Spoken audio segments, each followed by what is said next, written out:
सुंदर असा फेरा बघा पायथ्यावर पळण्याकरिता सज्ज आहे. ज्या बैलाची चर्चा अखंड देशभर आहे. गावदे प्रसन्न कुमार रणवीर राहुलभाई पाटील आडेवली कल्याणकरांचा मथुर आणि त्याच्यासोबत लक्ष पळतोय डायगर खरांचा.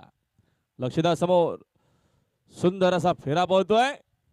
सुपर फास्ट गाडी आहे लक्षानी मथुरची.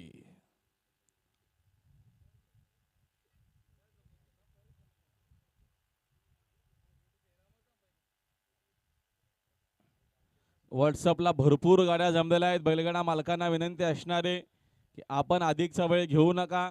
लवकरात लवकर आपल्या गाड्या झोपा जमवा आणि पायथ्यावर चला. काल बघा सर्वसामान्य गाड्या एकूण 180 पळून झाल्या होत्या आणि 5:15 वाजता मैदान बंद झाला होता.